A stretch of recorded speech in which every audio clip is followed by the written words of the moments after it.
बच्चे तो अपनी कोख के जने ही अच्छे लगते हैं, दूसरों की कोख के जने बच्चे दिल को नहीं भाते, खासकर सौकन के बच्चे। पूरा घर शीशे की तरह चमका देना, कल कुछ लोग मेरी नाजों को देखने आ रहे हैं। अरे लड़का 4-5 लाख कमाता है, छोटी सी गड़बड़ है। गड़बड़? वो क्या? मैं परी की शादी में नहीं आऊंगी, लेकिन मैं ये शादी होने भी नहीं दूंगी। जिस घर में मैंने दुल्हन बनके जाना था, मैं उस घर में परी को दुल्हन बनके नहीं जाने दूंगी। आप ये बात याद रखिएगा। इतनी पागल थोड़ी हूँ मैं, इतना अच्छा रिश्ता मैं हाथ से जाने दूंगी। मैं अपनी नाजों की शादी इस घर में करूंगी। अगर आप मेरी सुहेब से शादी नहीं कराएंगी ना, तो मैं जहर खा लूंगी या जान दे दूंगी, लेकिन कहीं और शादी नहीं करूंगी। सुन नहीं आप? हमें तो आपकी बेटी बहुत पसंद आई है। आपको हमारा ज़हीर कैसा लगा है? माशाल्लाह बहुत सादतमंद बेटा है आपका।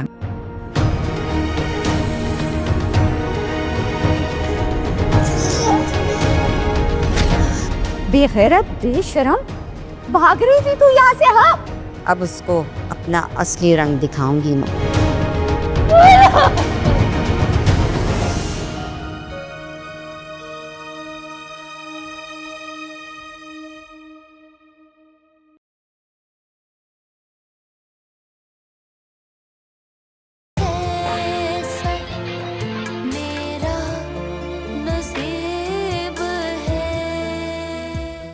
अगर ये तुम्हारी सारी कहानियां मैंने मैगजीन में छपवा दी, तो लोग तुम्हें क्या समझेंगे?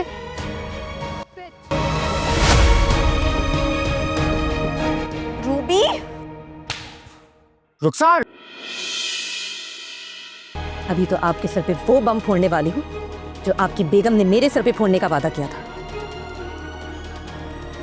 अब इस वीडियो को शुरू से गौर से देखिए, ताकि आपको अंदाजा हो जाए कि इस कूड़े के शॉपर को घर से बाहर किसने फेंका था।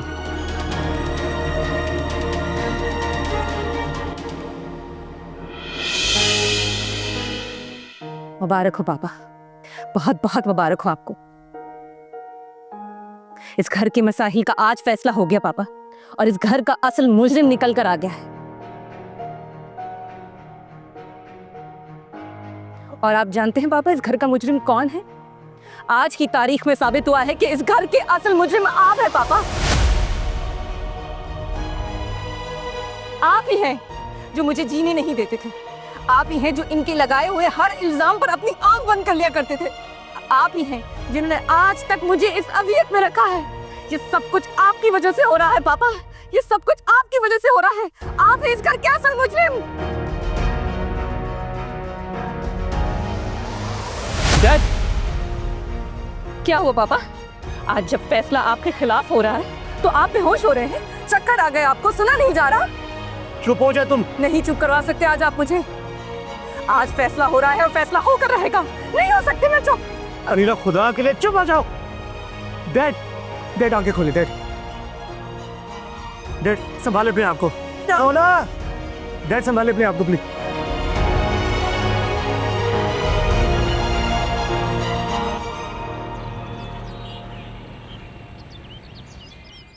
हैरान हूँ कि कैसा मेरा नसीब है। अनिला, तुमने ये ठीक नहीं किया। प्लीज अदील, प्लीज इस वक्त मुझसे कोई बात मत करें। इस वक्त मेरी ही जज्बात मेरे काबू में नहीं है।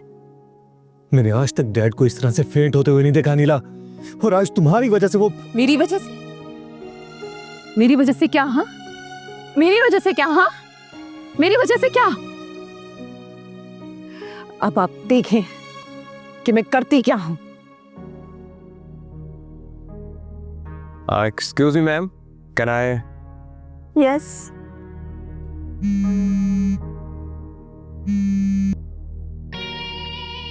मैम, ये राबिया रहमान का एग्रीमेंट। राबिया की तरफ से कहानी आ गई? नहीं मैम, उनकी एक शर्त है कि अगर सब कुछ उनकी मर्जी का हो रहा है तो कहानी भी उनकी मर्जी की होगी।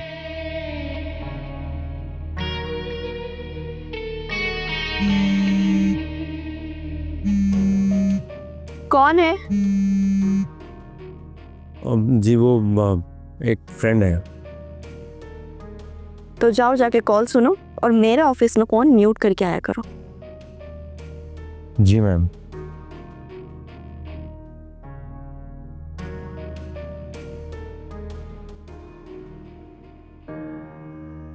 अस्सलाम वालेकुम फवाद साहब। जी वालेकुम सलाम अनिला जी। मुझे आपसे ये पूछना था, आमना के केस की कल हेयरिंग होने वाली है ना? जी हाँ, और कल ही आपकी बहन आमना जेल से बाहर होगी। नहीं चाहिए। क्या? मेरी तरफ से आमना को 3 साल की कैद हो या 7 साल की।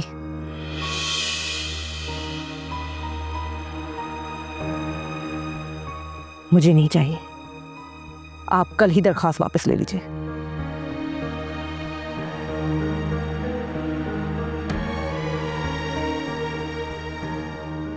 इतनी सख्त दिल अचानक कैसे हो सकती हो तुम अनिला? अचानक से नहीं है दिल, अचानक से नहीं। आपको अंदाजा नहीं है कि इजहार की बहन रूबी के सामने किस हद तक शर्मिंदा होना पड़ा था मुझे, जब मेरे वकील ने उसे आमना के हक में गवाही देने की बात की थी। आपको अंदाजा नहीं है किस हद तक जलील हुई थी मैं। एक बेटी से तवक्को कर रही थी कि अपने बाप के कातिला के हक में गवाही दे। उस वक्त तो मेरा जी चाह रहा था कि मैं शर्म से डूब मरूं। अपनी बहन के लिए इस हद तक खुदगर्ज हो गई थी मैं कि मैंने रूबी के जज्बात का एहसास तक नहीं किया। और ये आपकी शगुफ्ता आंटी, जिनकी सगी बेटी की रिहाई के लिए मैं इतनी कोशिशें कर रही हूं, वो मुझे ही सबकी नजरों में गिरा रही है। मेरी शगुफ्ता आंटी सही कह रही हो। अरे उनसे तो तवक्को की जा सकती है, लेकिन तुमसे ये उम्मीद नहीं की जा सकती कि आमना को तुम सड़ने के लिए जेल में अकेला छोड़ दोगी। मेरी शगुफ्ता आंटी, आपको ऐसे अचानक से आमना से क्यों इतनी हमदर्दी होने लगी थी? मुझे अंदाजा हो गया है इन दोनों माँ बेटी के साथ भला करने का क्या नतीजा हो सकता है। इस बात का मुझे अच्छी तरह से अंदाजा हो चुका है। और हाँ, अब मुझे इस घर में नहीं रहना। मुझे निकाले यहां से अति। प्लीज मुझे इस जहन्नुम से निकाले। मुझे किसी ऐसी जगह जाना है जहां ना आपकी ये थानेदानी शगुफ्ता आंटी जैसी हो और ना ही आपके वालिद जैसा कोई जज। अनिला, मैं तुम्हारे मामले में डैड को गलत समझता हूं, लेकिन इसका ये हरगिज़ मतलब नहीं है कि तुम मेरे ही सामने मेरे डैड के बारे में कुछ भी बोलती चली जाओगी। माना तुम्हारा जज्बाती होना बनता है, लेकिन इसका यह मतलब नहीं है कि तुम गुस्से में इतनी पागल हो जाओ कि तुम्हारी चुप भी ना लगे। हो गया ना तुम्हारे मुताबिक सारा फैसला। जो तुम चाहती थी वो हुआ ना। अरे डैड को सबकी नजरों में गलत साबित कर तो दिया तुमने। गिर गए वो अपनी नजरों में। फर्ज कर दो।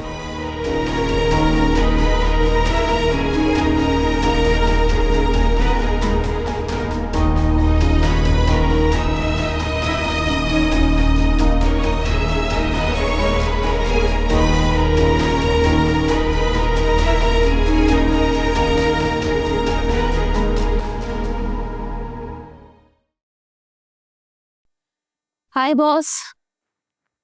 हाय, प्लीज आजा, come and sit. Thank you. आप ठीक तो है ना मैम? यस, मैं ठीक हूँ।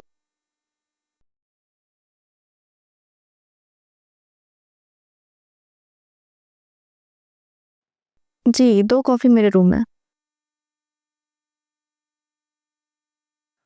अच्छा मैम, तो वो सॉरी, मैं बाद में आता हूँ। रुको, इधर बैठो।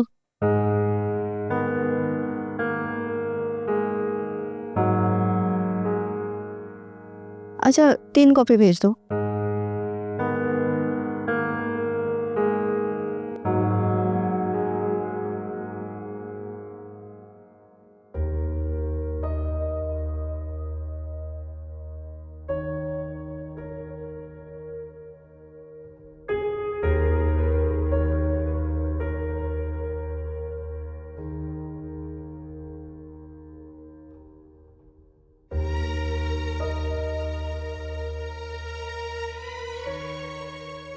आपको मुझ पे ऐसे चिल्लाना नहीं चाहिए था दिल।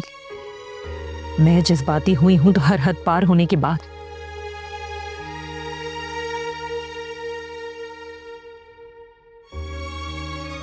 जब आपके पापा ने मुझ पे 10 किस्म के इल्जाम लगाए, कितनी बार मुझ पे चिल्लाए, यहाँ तक कि थप्पड़ तक मारते मुझे, हर बार मैं ही अपनी बेगुनाही के सबूत देती आई हूँ। आज अगर मैंने गुस्से में आकर थोड़ा शाउट किया है तो आप नहीं दी, आपका मुझ पे गुस्सा करना नहीं बनता था। अब आप मुझे गिल्टी फील नहीं करवा सकते।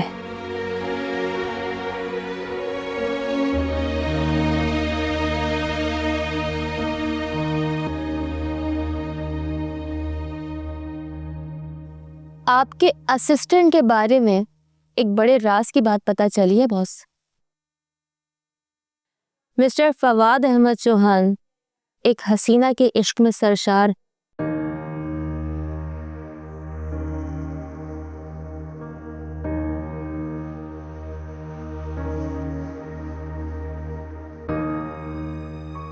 और आप ये जानना चाहेंगी कि कल इनकी आंखें अश्कबार क्यों थी? वाह, इतना कुछ मालूम कर लिया फवाद साहब के बारे में।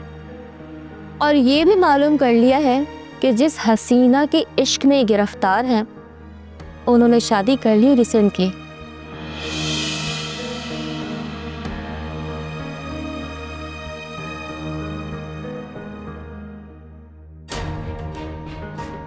इंटरेस्टिंग। आई मीन मुझे नहीं लगता था कि मर्द भी धोखा होने के बाद रोते हैं। यही तो इंटरेस्ट है इनके इश्क की कहानी में मैम, कि इन्हें किसी ने धोखा भी नहीं दिया और इनका दिल भी टूटा हुआ है।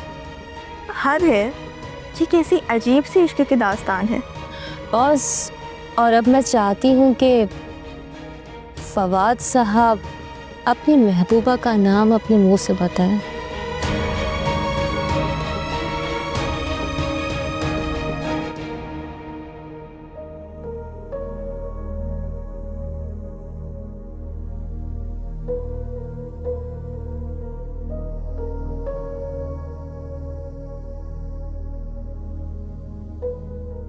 अब यहाँ बैठे क्या करूं?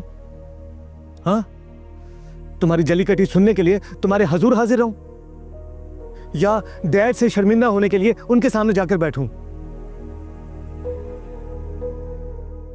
मुबारक हो तुम्हें। तुम ये चाहती थी ना कि इस घर में या तुम रहोगी या डैड रहेंगे। तुम ही रहोगी। जा रहे हैं मेरे डैड तुम्हारी अम्मा को लेकर।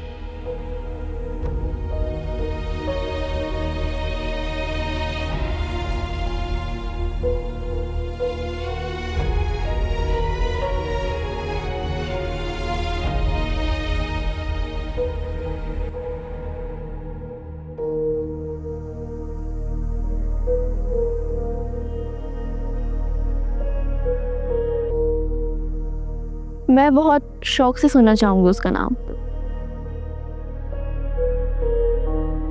मैम, आप ये मेरे साथ ठीक नहीं कर रही।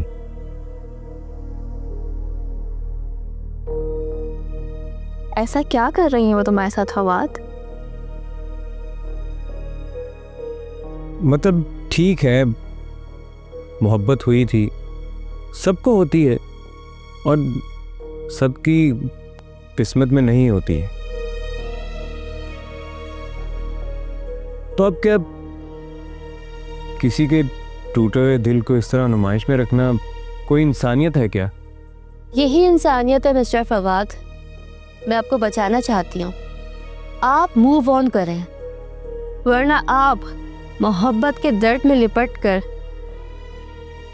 दीवानगी की कब्र में उतर जाएंगे।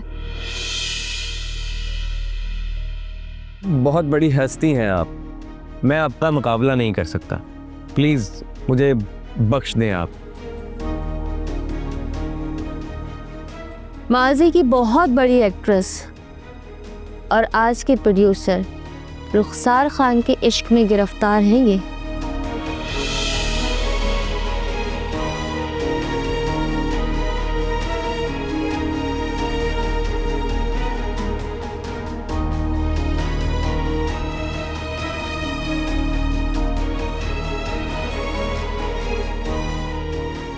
कल शाम ही उगलवाया था मैंने इसे।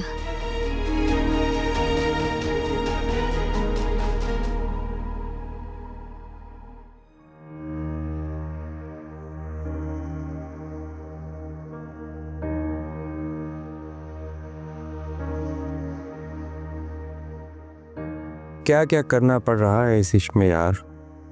आज तो एक्टिंग भी कर डाली मैंने। मानना पड़ेगा कि हाइजा जी हैं बहुत शार्प, लेकिन मुझसे ज्यादा नहीं है। जो काम इकरार चौधरी मुझसे चाहता था कि मैं करूं, वो तो तुमने खुद कर डाला। अब रुखसार से जब भी सामना होगा, एक लवर की हैसियत से होगा।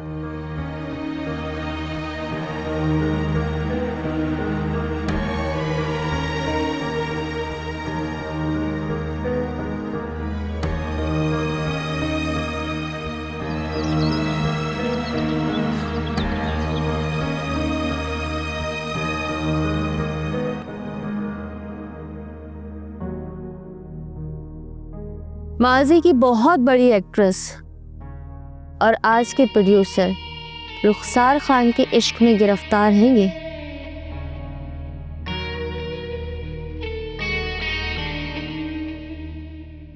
मेरा मतलब था कि किसी सुपरस्टार को इस तरह से अपने सामने देखना एक फैंटेसी कम ट्रू जैसी फीलिंग है। और अब आपको अपने सामने देखकर लगता है कि स्क्रीन तो सिर्फ खूबसूरती दिखाती है, लेकिन वो कशिश नहीं दिखाती जो सामने देखने वालों को महसूस होती है।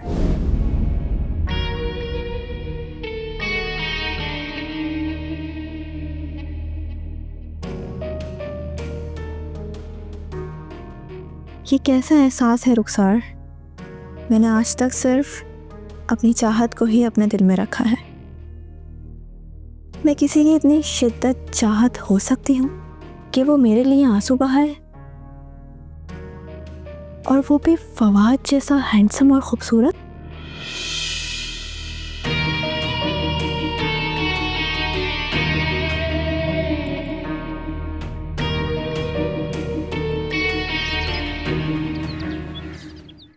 मोहब्बत भी हुई तो एक ऐसी लड़की से जो इसकी हो नहीं सकती, लेकिन मैंने भी सोच लिया है फवाद, तो मैं अपना दीवाना बना के रहूंगी। अब क्या? क्या? मेरा मतलब है कि रुखसार जी ने आपसे क्या कहा?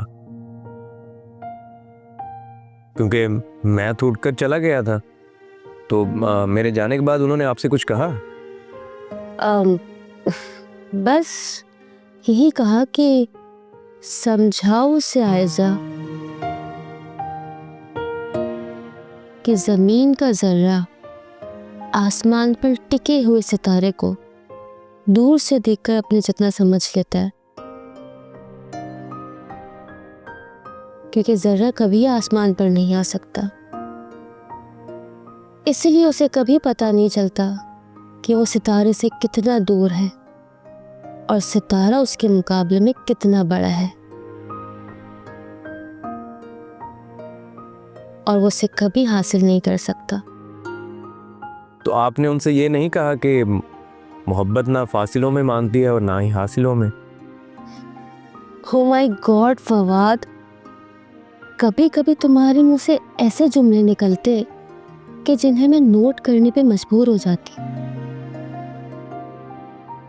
किसी भी ड्रामे के प्रोमो शॉट में लिखे जा सकते हैं। आपको लगता है मिस आइजा कि मुझे ये काम नहीं आता, लेकिन आपको ये अंदाजा नहीं है कि जिस काम पर मैं फोकस कर लेता हूँ ना, वो मेरा टैलेंट बन जाता है। Really? यस। जैसे कि शायरी। अरे रुखसार जी को देखकर तो खुद ब खुद शायरी फूटती रहती है। अगर आप कहें तो मैं सुनाऊं? इरशाद। तुम्हारे इश्क में मजबूर चला जाता हूं, तुम्हारे इश्क में मजबूर चला जाता हूँ, मैं खुद से उठकर कहीं दूर चला जाता हूँ। What? क्या हुआ? मैंने तो अपनी तरफ से शेर ही सुनाया है, लेकिन आप तो ऐसे रिएक्ट कर रही हैं जैसे मैंने कुछ बुरा बुला कह दिया हो। नो नो नो, ये तुम्हारा शेर नहीं हो सकता फवाद। क्यों नहीं हो सकता? नहीं फवाद, ये हो ही नहीं सकता। ये तुम्हारा शेर नहीं है। सच बताओ, कहाँ पढ़ा तुमने ये शेर? आप एक काम करें, आप पहला मिसरा गूगल सर्च में टाइप करें। अगर मेरा नहीं होगा तो दूसरा मिसरा सामने आ जाएगा। बात करती हैं। फवाद अहमद चौहान को कभी अंडर एस्टिमेट नहीं कीजिएगा। मैं अब चलता हूँ।